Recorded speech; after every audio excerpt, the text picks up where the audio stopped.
Hello everybody, what's up? This is Biggie Man. You are in Blockchain Hub.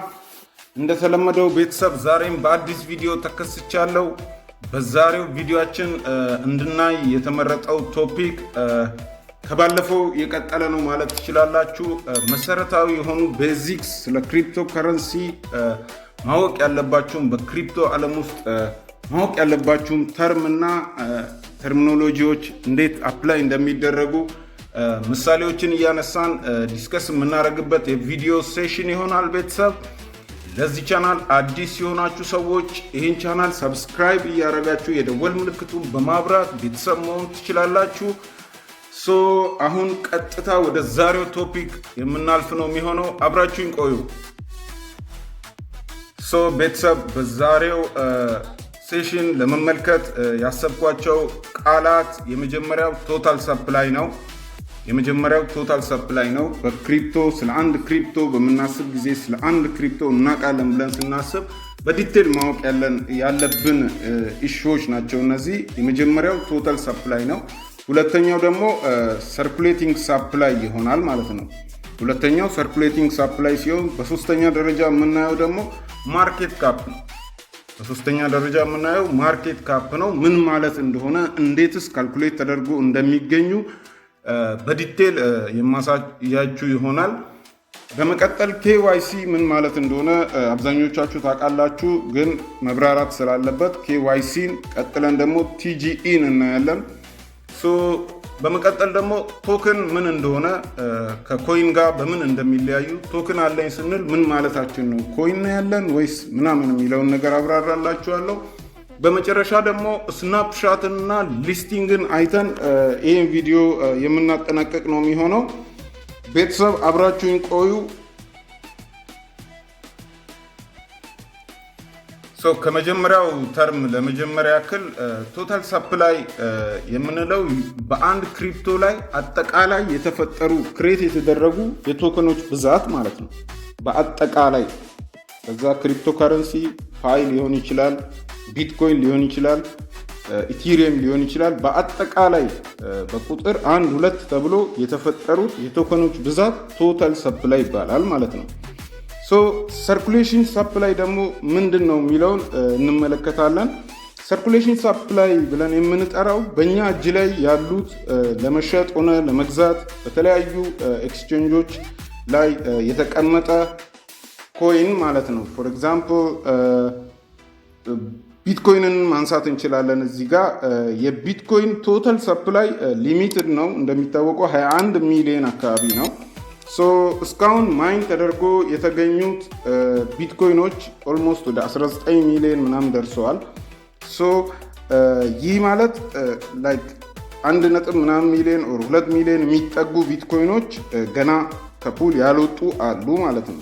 ገና የሚቀረን ቶታል ሰፕላዩ 21 ሚሊዮን ስለሆነ ሰርኩሌቲንግ ሰፕላይ ብለን የምንጠራው ይህንን 19 ሚሊዮን ምናምን ቢትኮይን ነው ወደዛ ወደዚህ በግዢ በትሬድ በተለያየ ነገር እየተንቀሳቀሰ ያለውን ኮይን ሰርኩሌቲንግ ሰፕላይ ብለን እንጠራለን ማለት ነው።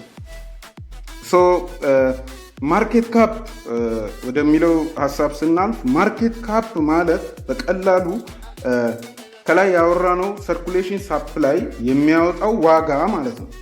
እየተንቀሳቀሰ ያለው ኮይን የሚያወጣው ዋጋ በገንዘብ ማርኬት ካፒታል ተብሎ የሚገለጽ ይሆናል ማለት ነው።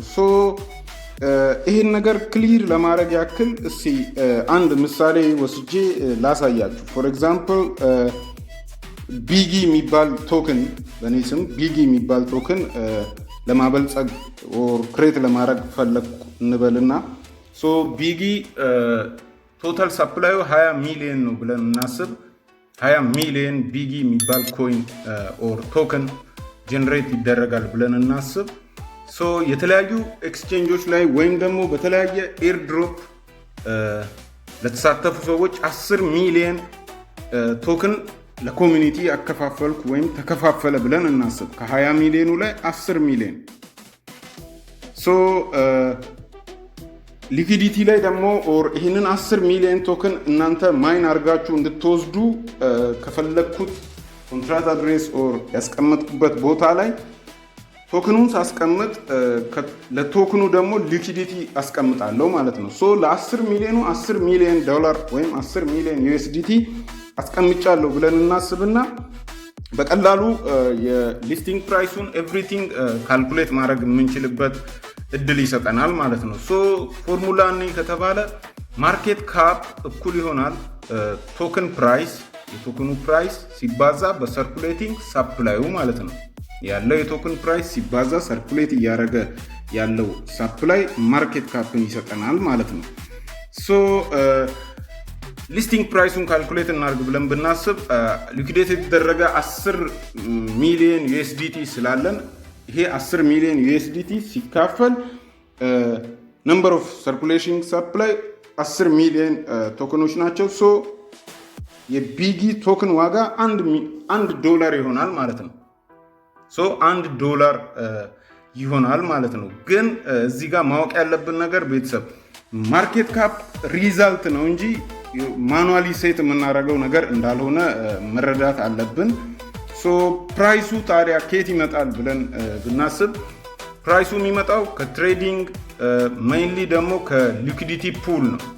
ዲሴንትራላይዝድ ኤክስቼንጆች እንደነ ፓንክ ስዋፕ እንደ ዩኒ ስዋፕ ያሉት ላይ ለምሳሌ በትንሹ ቶክን ሊስት ለማድረግ ሳስብ ፑል ክሬት አደርጋለሁ ማለት ነው። ያ ማለት BIG/USDT የሚባል ፑል ክሬት አደርጋለሁ። ከዛ አድ አደርጋለሁ። ለምሳሌ 10,000 BIG አድ ካረኩኝ 1,000 USDT ካስቀመጥ ሶ አንድ BIG 0.1 USDT ይሆናል ማለት ነው አንዱ ቶከን ዋጋ። ሶ ፕራይሱ 0.1 አድርጎ ነው ማርኬቱ የሚያስበው። ሰርኩሌቲንግ ሳፕላዩ 10,000 ከሆነ ማርኬት ካፑ 0.1 ሲባዛ በ10,000 1,000 USDT ይሆናል ማለት ነው። ኤክስቼንጆች ላይም ያለው ነገር ልክ ከዚህ ጋር ተመሳሳይ ነው። ኤክስቼንጆች ላይ ያለው ነገር ግን ትንሽ ለየት የሚለው እንዴት ነው የሚፈጠረው? when people buy and sell if buyers push በጣም ብዙ ባየር ካለ ማርኬት ካፑ ኢንክሪዝ እያደረገ ይሄዳል። ሴለሮች ደግሞ ቶሎ እየሸጡ የሚሄዱ ከሆነ ማርኬት ካፑ ዲክሪዝ ያደርጋል ማለት ነው። ሶ ማርኬት ካፕ ሙቭ የሚያደርገው ከፕራይስ ጋር ነው። ቀጥታ ሪሌሽን ይኖረዋል ማለት ነው። ሶ ባጭሩ ከዚህ ከሶስት ተርሞች ላይ ተነስተን የአንድን ቶከን ማርኬት ካፕ ማወቅ እንችላለን። ሰርኩሌቲንግ ሳፕላዩ ምን ያህል ነው ብለን ሊስቲንግ ፕራይሳቸውን ኢቭን መተንተን እንችላለን። ይህን ነገር እየሰራን ካለናቸው ፕሮጀክቶች ጋር አያይዤ በሌላ ቪዲዮ በዲቴል እመጣለሁ። ያልገባችሁ ነገር ጋይስ ኮመንት ሴክሽን ላይ ሀሳብ አስተያየታችሁን ማስቀመጥ ትችላላችሁ። ሶ ቀጥለን ደግሞ ወደሚቀጥሉት ተርሞች የምናልፍ ነው የሚሆነው። ሶ ቀጥለን የምናየው KYC ነው። KYC ማለት ሲተነተን ናው ዩር ከስተመር ማለት ሲሆን አንድ ኤክስቼንጅ ላይ መታወቂያ ወይም አስፈላጊውን እናንተን የሚገልጽ ነገር አስገብታችሁ ማረጋገጫ ሲኖራችሁ ወይም ቬሪፋይድ የሆነ አካውንት እንዳላችሁ ለማመልከት ይጠቀሙበታል ማለት ነው። ስለዚህ KYC ይጠይቃል ወይም ያስፈልጋል ከተባላችሁ ጀስት ቬሪፋይድ መሆን አለባችሁ ማለት ነው። ሶ ከቬሪፊኬሽን ጋር የተያዙ ነገሮችን ከዚህ በፊትም አውርተን ስለምናቅ ወደ TGE እናልፋለን ማለት ነው። TGE ማለት አብዛኞቻችሁ እንደምታውቁት ቶከን ጄኔሬሽን ኢቨንት ነው። ሲተነተን ቶከኖቹ ተፈጥረው ወደ ተለያዩ ኤክስቼንጆች ባይናንስ፣ OKX፣ ቢትጌት የሚሰራጩበት ቀን TGE ይባላል ማለት ነው። ቶከን ጄኔሬሽን ኢቨንት። ቀጥሎ የምናየው ቃል ቶክን ነው። የቶክንን ትርጉም ለማወቅ መጀመሪያ ቶክንን እና ኮይንን ልዩነቱን ልናውቀው ይገባል። ኮይን ማለት በአጭሩ የራሳቸውን ብሎክቼን ያላቸው በዛ ብሎክቼን ውስጥ ለፊ እና ለተለያዩ አገልግሎቶች የሚውሉ ናቸው። ለምሳሌ ቅርብ ጊዜ የመጣውን ቶን ቴሌግራም ኦፕን ኔትወርክ ኢትስ አ ብሎክቼን ማየት እንችላለን። ቶንን ስለዚህ ቶክን ሳይሆን ኮይን ነው የሚባለው። በዚህ ብሎክቼን ላይ ዴቨሎፕ የተደረገውን ለምሳሌ እነ ዶክስን እነ ላይክ ሃምስተር ኮምባት ምናምን ማየት ትችላላችሁ። ቶክን ይባላሉ ማለት ነው። እነሱ ሌላ ኔትወርክ ወይም ሌላም ብሎክቼን ተጠግተው ነው ዴቨሎፕ የተደረጉት ማለት ነው።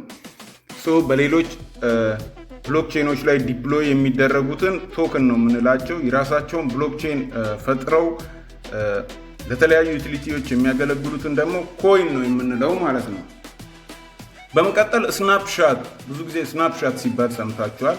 ይህ ማለት አንድ ኤርድሮፕ ተሰርቶ ከተጠናቀቀ በኋላ ለተሳታፊዎቹ ውጤታቸው የሚገለጽበት፣ ብቁ የሆኑትና ያልሆኑት የሚለዩበት ወይ ነው ማለት ነው። ስናፕሻት በተለያየ አይነት መንገድ ሊወሰድ ይችላል። የመጨረሻው ፋይናላይዝ የሚደረግበት ወይ ማለት ነው ስናፕሻት። ቤተሰብ በዚህ ሴሽን የመጨረሻው ቃል የሚሆነው ሊስቲንግ ነው። ሊስቲንግ የምንለው አንድ ኤርድሮፕ ተጠናቆ ውጤቱ ከተገለጸ በኋላ መሸጥ መግዛት የሚጀመርበት ቀን ነው ማለት ነው። የተለያዩ ኤክስቼንጆች ላይ ኮይኑን የምናይበት፣ የተለያዩ ግብይቶችን መፈጸም የምንችልበት ያ የሚጀምርበትን ቀን ሊስቲንግ እንላለን ማለት ነው። ቤተሰብ በዚህ ቪዲዮ ላይ ያልገባችሁ ይበልጥ መብራራት አለባቸው ብላችሁ የምታስቡት ነገር ካለ በኮመንት ሴክሽን አሳውቁኝ። ለዚህ ቻናል አዲስ የሆናችሁ ሰዎች ይህን ቻናል ሰብስክራይብ እያደረጋችሁ የደወል ምልክቷን በማብራት እንደዚህ አይነት ምርጥ የሆኑ የብሎክቼን መረጃዎች፣ የተለያዩ የብሎክቼን ፕሮጀክቶች እንዲደርሷችሁ ማድረግ ትችላላችሁ። በቀጣይ ቪዲዮ እስከምንገናኝ ድረስ ቤተሰብ ባይ ባይ፣ ይመቻችሁ።